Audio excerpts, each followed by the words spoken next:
Bueno, pues ya estamos por aquí otra vez. La verdad que este vídeo es un vídeo teórico y es teórico debido a que, bueno, tras la grabación del último podcast que tuvimos, pues me di cuenta de que estamos hablando de conceptos que damos por asumidos, pero que no son, digamos, conceptos que el usuario novel tenga conocimiento de ellos ni le sea fácil de conocer, ¿no?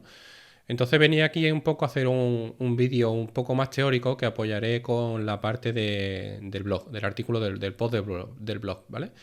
Entonces, bueno, la verdad es que nada, ahí cuando dijimos que queríamos sacar el NAS de la caja y echarlo a funcionar, ¿vale? Hay que comentar que hay que hacer una serie de pasos o tener una serie de conocimientos antes de incluso de pensar en comprarse el NAS, ¿vale? Entonces, por un lado, pues bueno, lo primero que tenemos que saber, un concepto muy básico, cómo es una IP pública dinámica.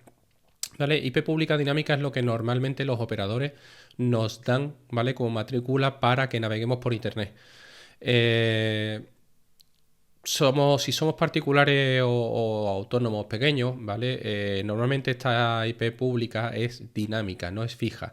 ¿Vale? El tema de las IP fijas, o lo que conocemos como IP fija, que es en realidad es una IP pública dinámica, una IP pública fija, estática, está muy enfocado a empresas, ¿vale? Pero en particulares y en pequeños autónomos no es un concepto que se dé. Entonces, bueno, es muy bueno tenerla porque nos permite muchas cosas, pero la verdad que nos puede, si no añadimos otro servicio por encima, que lo veremos un poco más adelante, ¿vale? No, cada vez que haya un cambio de esta IP por parte de nuestro operador, nos quedaremos sin poder acceder a nuestros servicios, ¿vale? Entonces, bueno, lo importante es tenerla. ¿Por qué? Porque hay otro concepto que choca totalmente con esta IP pública, que es el hecho del CGNAT, ¿vale? Que hablábamos en este podcast. ¿Vale? CGNAT viene, bueno, es una abreviatura realmente de Carrier Grade Network Address Translation, ¿vale? Es decir, lo que esto hace es que en lugar de tener una IP pública dinámica por cada usuario, ¿vale? Se puede, las compañías, lo que están haciendo ante la escasez de estas IP públicas, lo que están haciendo es que montan este tipo de tecnología para que con una sola IP puedan dar servicio a muchísimos abonados, ¿vale? Y por muchísimos creo que son unos 60, ¿vale? Entonces, bueno, ¿qué es lo que pasa? Que claro, esto aparte de que no tienes IP pública, tampoco te permite abrir puertos porque realmente no estás abriendo puertos contra tu conexión, sino que estás abriendo puertos contra una conexión compartida, ¿vale? Entonces queda que, aunque te deje abrirlo en el router, no se aplican directamente en la configuración de Internet. Para saber si estoy detrás de un CGNAT, pues hay un movimiento que es bastante fácil. Primero, te irías a una página de internet, de estas de para investigar cuál es tu IP pública, ¿vale? Cuál es mi IP o alguna cosa de esta. Y luego anotamos ese valor y accederemos al router de la compañía. Si aparece una IP de un valor en el router de un valor 100.64.0 lo que sea barra 10, estás en CGNAT.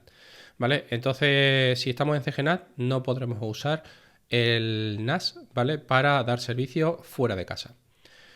Y esto es un problema, ¿vale? Esto es un problema. Yo sí, vamos, en mi casa, por ejemplo, mi conexión a internet tengo que estar fuera de CGNAT. Si no estoy fuera de CGNAT, a mí el operador no me vale para nada, ¿vale? Si no me puede sacar el CGNAT. Aunque sea muy barato, aunque me dé mucha velocidad, pero si me mete dentro de un CGNAT, pues no puede entrar en casa, ¿vale?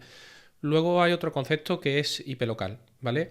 La IP local no la tenemos que confundir ni con la IP pública ni nada. La IP local es simplemente, digamos, las matrículas internas de nuestro dispositivo.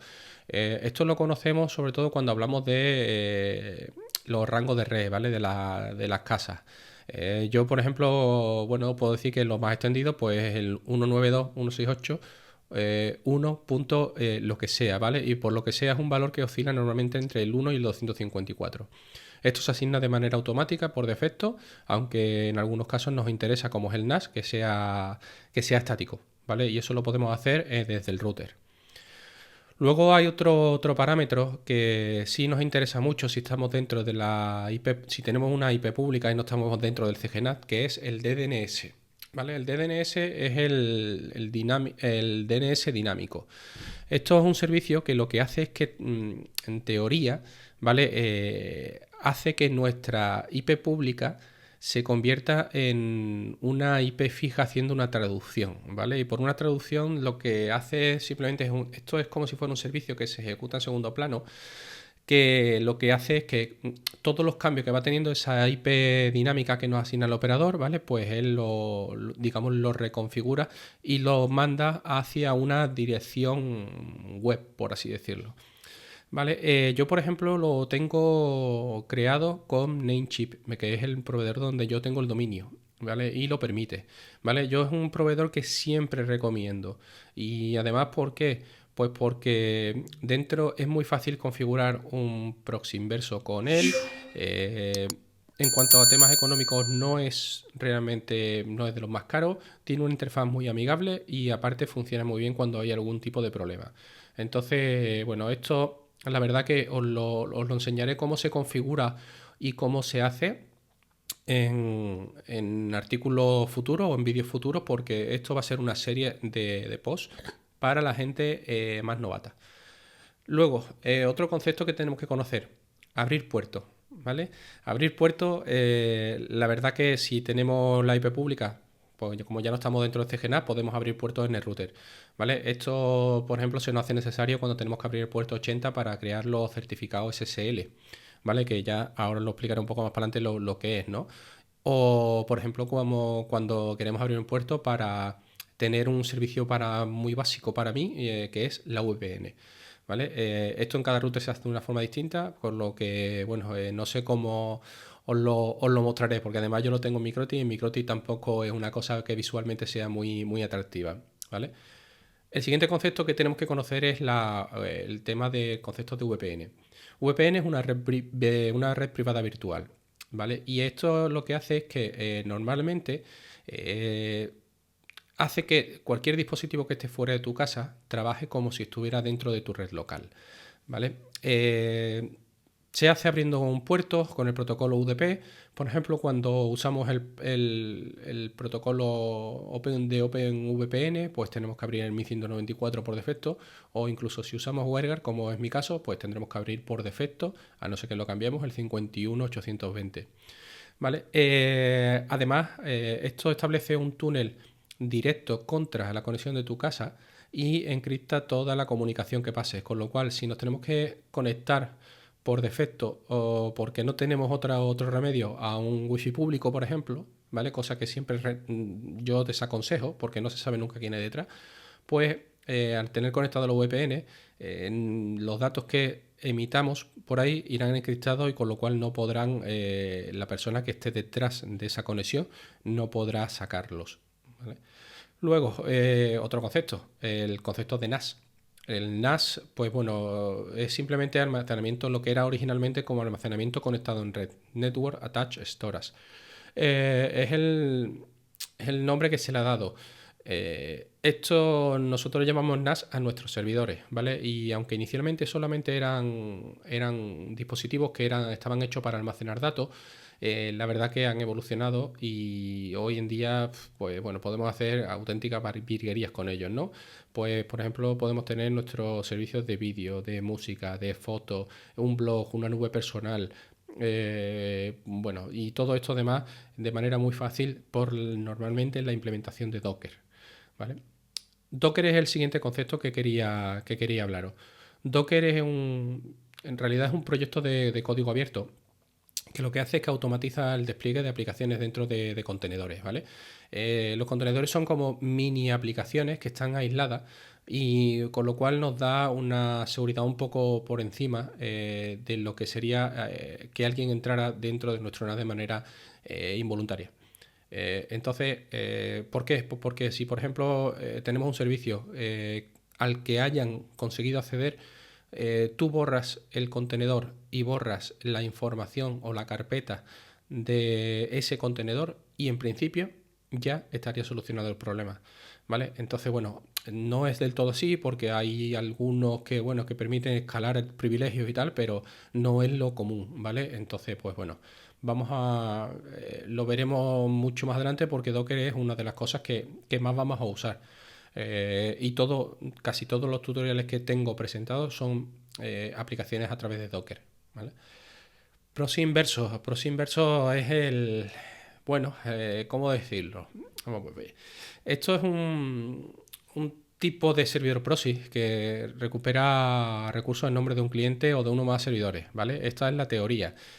Para que lo entendáis, el proxy inverso realmente lo que hace es que cuando nosotros nos conectamos a una página de internet, realmente nos estamos conectando a una página numérica, a una dirección numérica, ¿vale? Por ejemplo, si le hacemos un ping dentro de un terminal a google.es, ¿vale? En mi caso, pues cuando lo hice, me daba que google.es no es google.es, realmente es la página 142.250.184.3.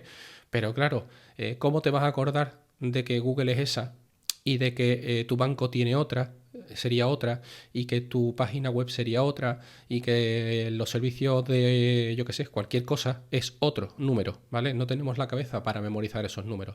Entonces, ¿qué es lo que pasa? Que esto lo que hace es una traducción desde estos números hacia una dirección web tal y como la conocemos. Es decir, yo podría teclear 142.250.184.3 y me llevaría a google.es. Al igual que si, por ejemplo, pues cuando yo tecleo, pues no sé, la nube privada que tengo yo en uso, ¿vale? Podría acceder o bien a través de su IP, ¿vale? Su dirección IP, o a través de su dirección web a través de este proxy inverso. Vale, el proxy inverso, como ya os digo lo mismo exactamente que os dije antes con el tema del DNS. Yo lo tengo a través de Namecheap, me resulta muy fácil. Aquí, ¿por qué? Pues porque me permite, no me pone ningún tipo de limitación a la hora de crear proxies, ¿vale? O sea, de crear subdominios dentro de mi dominio. Y bueno, pues la verdad que me va bastante bien y además es muy mecánico y muy fácil en cuanto haya hecho un par de ellos, ya lo tienes totalmente dominado, ¿no? Luego hay otro concepto que la verdad que es un poco más complicado y hay muchas veces que no nos funciona y no sabemos por qué. Este concepto se llamaría NAT Loopback o Rapid NAT, también lo podemos conocer, ¿vale? Y lo que hace es que, digamos, permite una resolución interna dentro del router de lo que sería las direcciones web de nuestros servicios locales. Es decir, si yo no tuviera HirePNAT, ¿vale? Activado o el NAT Loopback activado y mi router lo permitiera, yo, por ejemplo, no podría acceder a mi nube privada a través de su dirección web, sino que tendría que acceder solamente a través de su dirección local, cuando estuviera dentro de casa, cuando estuviera fuera de casa, sin ningún tipo de problema. ¿Vale? Esto hay veces bueno, que hay unas compañías que no lo permiten, ¿vale? O unos equipos que no lo permiten y dentro de estos equipos es muy conocido que el Leapbox me parece que se llama Leapbox, el router de Orange, ¿vale? Pues creo que no lo permite. Entonces, pues bueno, yo es que personalmente intento siempre quitar el equipo de la compañía para usar los míos propios. Entonces, pues bueno, la verdad que por ahí pues no os puedo decir mucho más. Si no lo permite, pues tenemos la incomodidad que desde dentro de nuestra casa tendremos que navegar por IPs locales, ¿vale? Por ejemplo, pues 192.168.1.100 si lo tenemos como dirección del NAS, dos puntos y el puerto donde esté navegando, donde tengamos alojado ese servicio. Por ejemplo, si fuera WireGuard, ¿vale? Por así decirlo, o yo no WireGuard, ¿vale? Vamos a poner, por ejemplo, la nube, pues podría ser 192.168.1.100, 2355, por ejemplo, ¿vale? Dentro de casa y fuera de casa sería minube.midominio.es, ¿vale? Entonces, pues bueno, si no lo tuviera así, pues tendría que tener una para dentro de casa y una para afuera. Si el router lo permite, puedes acceder tanto con la IP local como con el subdominio que hemos creado, ¿vale? Con el proxy inverso que tenemos creado. Quedan dos conceptos que, bueno, van a ser el certificado SSL. Este nos suena porque visualmente es muy atractivo y lo vemos con el candadito típico de las direcciones de las páginas web, ¿vale? Estos son protocolos criptográficos. En realidad SSL significa Secure Socket Layers y en español lo que es capa de puertos seguros, ¿vale? Esto lo que hace es que verifica que detrás de ese servicio hay un certificado que garantiza que tú estás llegando allí, ¿no? Digámoslo así. Entonces, pues bueno, la verdad que lo podemos hacer de manera gratuita a través del Encrypt para nuestros servicios. ¿Por qué? Pues porque nos interesa, algunos servicios nos interesa tenerlos expuestos a Internet. Y lo que hacemos es que los crearemos con un proxy inverso y mediante algunos gestores de proxy inverso, pues crearemos o los uniremos con este certificado que crearemos de manera automática. Y este es el último concepto que quería ver con vosotros, que era el gestor de proxy inverso.